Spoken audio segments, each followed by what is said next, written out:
Shalom. Malam hari ini kita akan belajar tentang apa yang Tuhan inginkan dalam kehidupan kita, ya. Tuhan ingin kita untuk taat, ya, pada kehendaknya. Tuhan ingin kita setia pada setiap panggilannya. Kita akan belajar satu kisah, ya.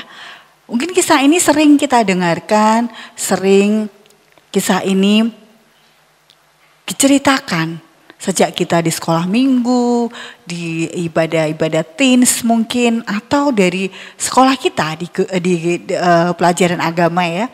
Kita malam ini akan belajar tentang sosok seorang Yunus. Ya, seorang Yunus yang dikisahkan bahwa banyak peristiwa penting dalam kehidupan dia, ya, kehidupan Nabi Yunus, terlebih tentang ketaatannya kepada Tuhan dan kebesaran kasih Tuhan yang diberikan dalam kehidupan Nabi Yunus itu sendiri. Kitab Yunus menceritakan bagaimana Allah, ya, memerintahkan Nabi Yunus untuk pergi ke sebuah kota, di mana kota itu kota yang mempunyai penduduk yang kafir, ya. Banyak menentang ajaran Tuhan, ya. Tuhan punya rencana sebenarnya untuk kota itu, ya. Tuhan ingin menyelamatkan kota itu. Tetapi Nabi Yunus yang disuruh ke kota itu, ke kota Niniwe, ya, di mana dia diminta untuk menyerukan pertobatan kepada orang-orang Niniwe, namun Yunus menolak, ya. Dia mencoba melarikan diri ke Tarsis, ya. Yang kita tahu dalam pelariannya ini Allah mendatangkan badai besar di laut, ya. Ada kisah dramatis di sana. Yang pada akhirnya Yunus dilemparkan ke dalam laut oleh para awak kapal, ya. Lalu seekor ikan besar yang sering dianggap sebagai ikan paus, ya, menelan Yunus. Dia tinggal di dalam perut ikan itu selama 3 hari 3 malam sebelum akhirnya dia dimuntahkan kembali ke daratan. Daratan itu ternyata dekat, ya, tempatnya dengan apa yang menjadi tujuan Yunus yang pertama yang diperintahkan oleh Tuhan, ya. Setelah itu Yunus akhirnya pergi ke Niniwe, ya. Di sini diceritakan bahwa melalui serangkaian peristiwa yang dramatis, ya, termasuk dia ditelan di perut ikan, Yunus belajar banyak di situ bagaimana pentingnya pengampunan dan kasih Tuhan, ya. Walaupun Yunus itu tidak taat, ya, awalnya, ya, dia nggak taat, tetapi di sini dia bisa punya banyak pengalaman yang akhirnya membawa dia menjadi taat, ya. Di bagian pertama saya kisahkan tentang ketaatan Yunus, ya.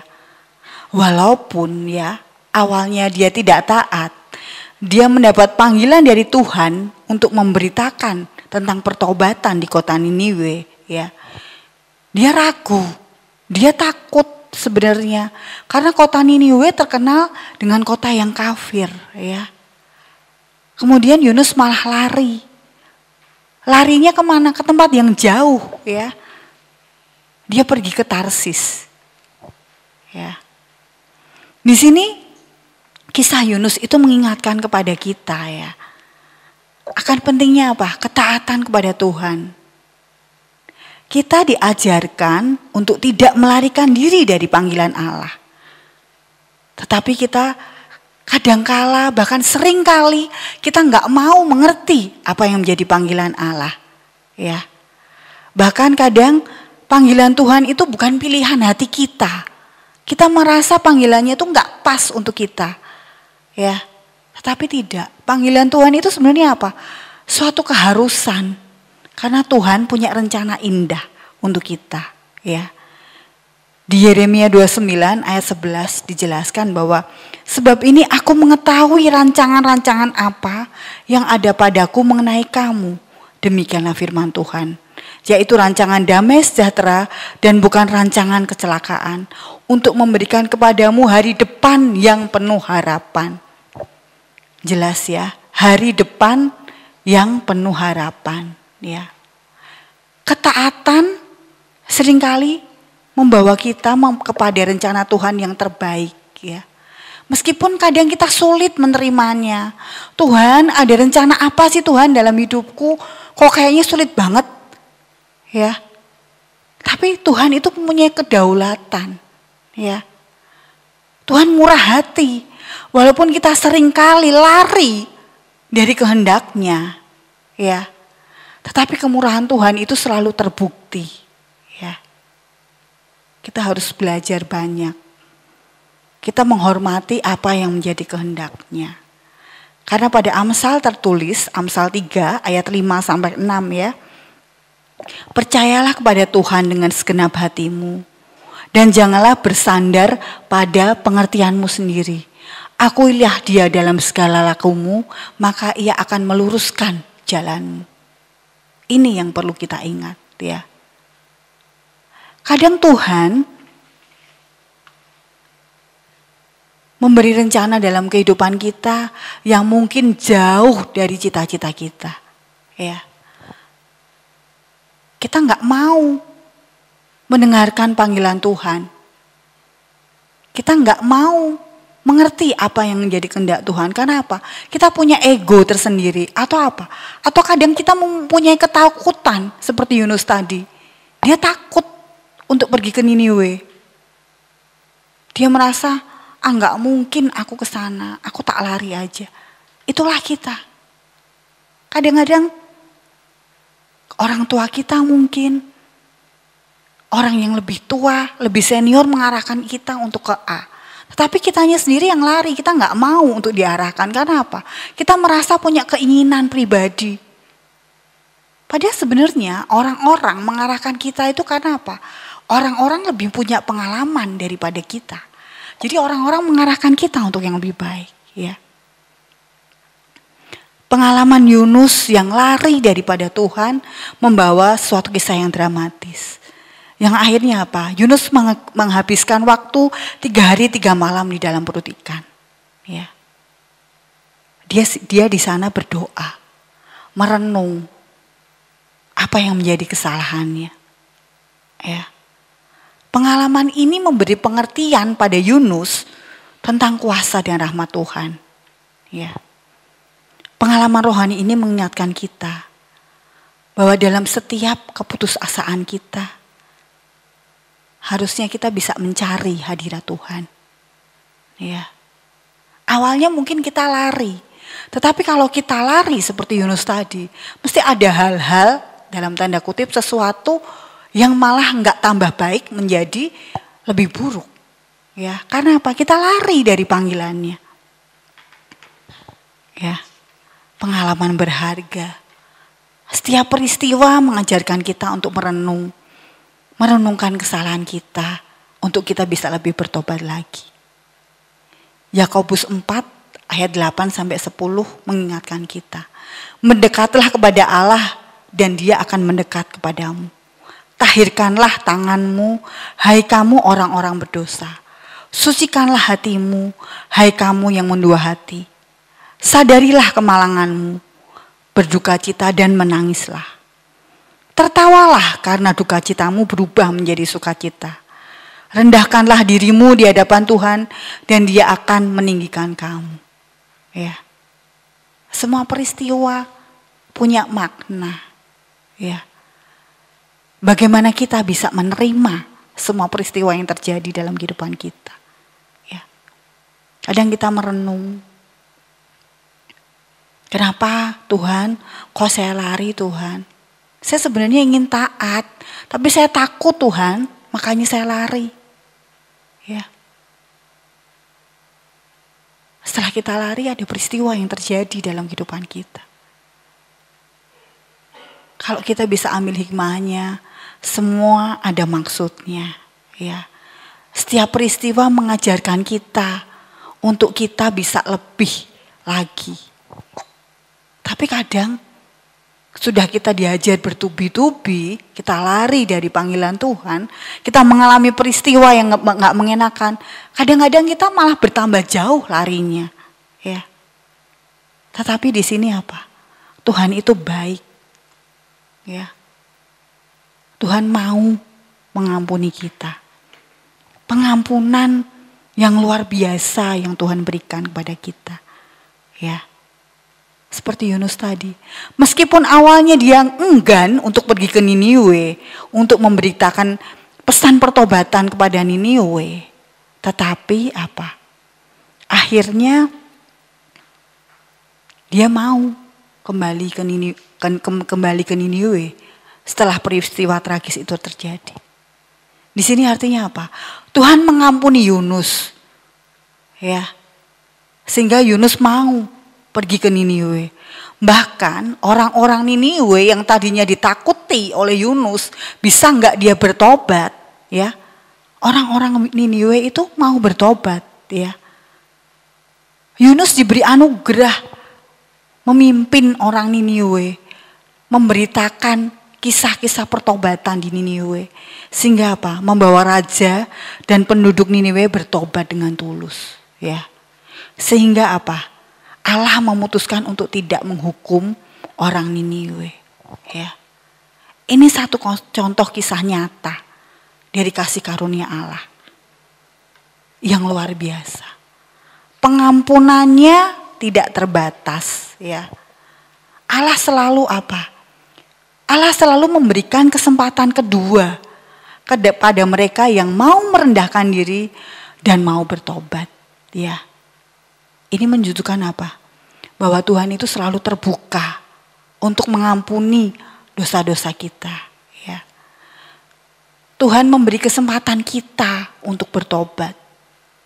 Kita mau lari sejauh apapun, kalau kita sudah dipilih oleh Tuhan, suatu saat kita akan kembali kepada Tuhan, ya. Ini pengalaman pribadi saya sendiri, ya. Saya dari kecil dididik di keluarga yang mengenal Tuhan. Sampai saya SMP, saya di sekolah agama, ya. SMA, saya mencoba nih, kayaknya bosen ya sekolah sekolah agama terus, yang sekolah disiplin terus. Pengen nih sekolah di sekolah yang lebih plural gitu. Saya masuk ke sekolah negeri, ya. Sekolah negeri yang pada zamannya ya sampai sekarang juga ya sekolah negeri yang termasuk sekolah negeri yang bagus di Semarang. Puji Tuhan saya masuk ke situ dengan jalur prestasi, ya. Jalur prestasi yang dimana prestasi saya di SMP diteruskan di SMA. Jadi saya dulu SMA jarang banget ikut pelajaran karena sering lomba ke sana, lomba ke sini. Itu yang membawa saya malah semakin jauh dari Tuhan, ya. Alih-alih kesibukan hari Minggu sering lomba, kadang-kadang keluar kota beberapa hari, saya sama sekali nggak ke gereja dari mulai SMA, ya. Ke gerejanya ya cuman kalau Natal, kalau Paskah saya ke gereja. Itu SMA. Kuliah apalagi. Alih-alih anak teknik selalu sibuk hari Minggu, masih banyak survei, masih banyak tugas sana sini. Saya hampir bisa dibilang nggak pernah ke gereja. Ya jadi kalau saya di sini ngeliat-liat teman-teman youth rajin, datang youth rajin pelayanan tuh saya merasa iri. Kok dulu saya nggak gitu? Karena saya lebih banyak mainnya dan lebih mengutamakan tugasnya. Jadi saya dulu mikirnya SMA, kuliah itu mikirnya hal-hal yang duniawi. Nggak mikir sama sekali Tuhan itu gimana. Karena ya itu saya merasa egois, saya merasa sombong, ya. Dengan suatu kelebihan yang diberikan oleh Tuhan, saya merasa oh Tuhan tuh pasti kasih yang terbaik, itu keyakinan saya. Tapi saya nggak mau bersyukur, ya. Saya malah menjalani hari-hari saya yang jauh dari Tuhan, ya. Jadi benar-benar saya jauh dari Tuhan, ya. Yang mengingatkan saya kembali pada Tuhan, ya. Awalnya itu hal yang ya hal duniawi lah, lagi-lagi hal-hal duniawi, ya. Karena apa? Saya harus menikah. Kalau menikah itu kan harus ada ikut pelajaran agama, ya. Jadi saya belajar lagi karena mau menikah. Dulu alasannya begitu, nggak usah ditiru ya ini ya. Ini suatu pengalaman. Dari situ saya mulai belajar ya. Karena waktu saya mau menikah itu pelajarannya yang pranikah itu benar-benar apa ya, saya bilang pelajaran kehidupan. Bukan karena yang memberi saya pelajaran tentang pernikahan itu tante saya yang kebetulan pendeta, enggak. Tapi saya merasa di situ saya belajar banyak. Bukan hanya belajar tentang mengenal Tuhan, tetapi belajar tentang kehidupan yang bagaimana kehidupan nanti setelah menikah. Di situ saya merenung bahwa saya yang nantinya akan membina keluarga itu diarahkan untuk membina keluarga yang lebih mengenal lagi Tuhan. Mengajarkan anak-anaknya bagaimana anak-anak lebih mengenal Tuhan. Di situ saya mulai tersadar. Gimana anak saya bisa mengenal Tuhan kalau saya juga jauh dari Tuhan? Ya. Jadi saya mulai merenung di situ. Peristiwa-peristiwa yang terjadi, kesalahan-kesalahan saya, pergaulan saya, zaman SMA, zaman kuliah itu benar-benar apa ya, kayak film diputer. Kok aku bisa sih kayak gitu? Kok aku bisa lari sih dari Tuhan? Padahal Tuhan tuh udah baik loh sama aku. Kenapa kok aku malah lari? Ya. Di situ saya mulai tersadar. Ya, seperti Yunus yang dia 3 hari di dalam perut ikan, dia mulai menyadari kesalahannya. Ya. Saya juga seperti itu. Jadi di pelajaran pranikah itu saya merasa, oh Tuhan, Engkau begitu baik. Engkau sebenarnya mengarahkan saya kepada sesuatu yang baik. Tapi saya lari Tuhan. Saya ingin kembali lagi pada Tuhan. Ya. Dari situ saya mulai belajar. Dari situ saya mau melajari. Saya benar-benar ngaku dosa saya pada Tuhan. Ya. Puji Tuhan, Tuhan mau mengampuni saya. Nggak usah kita minta ampun pun sama Tuhan. Tuhan itu sudah mengampuni kita sebelumnya. Ya. Tapi terlebih kalau kita mau kita mau meminta ampun pada Tuhan ya. Seperti 1 Yohanes 1 ayat 9. Jika kita mau mengakui dosa kita, Ia adalah setia dan adil. Sehingga Ia akan mengampuni segala dosa kita dan akan menyucikan kita dari segala kejahatan. Ya.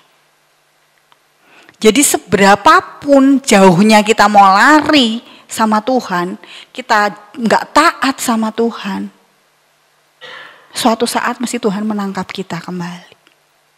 Tuhan akan mengampuni kita kembali. Seberapa kotornya kita, seberapa busuknya kita, kalau kita mau mengakui semuanya pada Tuhan, ya, Tuhan akan bukakan pintunya. Tuhan akan beri kesempatan kedua untuk kita, ya. Bahkan, ya, jalan hidup kita akan dirubah oleh Tuhan.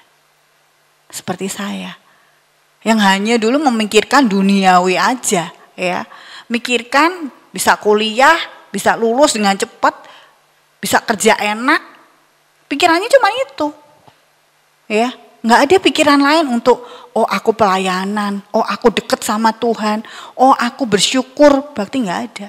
Ya berdoa, tapi doa saya dulu lebih kepada untuk saya sendiri, saya nggak mikirin yang lain-lain, ya.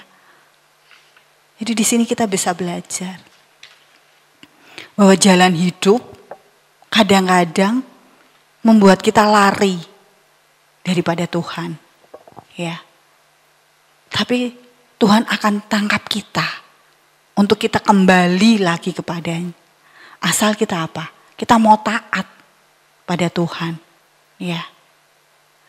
Kisah Yunus memberikan pelajaran berharga tentang pentingnya ketaatan. Kuasa pengampunannya itu nggak terbatas. Kasih Allah nggak terbatas. Kita mau bersembunyi kemanapun. Kalau Tuhan sudah pilih kita untuk jadi anaknya, mesti Tuhan akan tangkap kita. Jadi please, jangan lari dari panggilannya. Ya. Kita semua itu seperti Yunus. Yang punya kesalahan. Ya. Tetapi kita juga sama seperti Yunus. Kita diberi kesempatan untuk mengalami pemulihan, ya, melalui pertobatan dan ketaatan kita kepada Allah. Bertobat nggak cuman bertobat di bibir aja, ya. Kita lakukan dengan kesungguhan hati. Kita taat kepada Tuhan. Jangan pernah merasa Tuhan itu jauh dari kita. Jangan pernah merasa jangkauan kasih Tuhan itu nggak bisa kita gapai, ya. Karena apa? Tuhan selalu siap untuk mengampuni kita kapanpun dan dimanapun, ya. Tuhan selalu beri kesempatan kedua untuk kita. Ingat itu, ya. Nggak ada yang mustahil bagi Tuhan, ya. Kalau Tuhan sudah membuka tangannya, Tuhan sudah membuka hatinya, Tuhan sudah memberikan kesempatan untuk kita, ya. Akankah kita terus lari dari panggilan? Akankah kita nggak setia padanya? Akankah kita nggak mengucap syukur untuk kesempatan yang Tuhan berikan? Ya. Kesalahan boleh terjadi, tetapi kesempatan untuk mendapatkan pemulihan selalu ada untuk kita. Ya. Mari kita renungkan kehidupan kita saat ini. Apakah kita sudah setia? Apakah kita sudah taat? Atau kita justru lari terus dari panggilan? Mari kita renungkan bahwa kita bukan siapa-siapa. Kita itu bejana yang kosong. Ya. Bejana yang akan dibentuk oleh Tuhan. Ya. Bejana yang akan dibuat indah oleh Tuhan.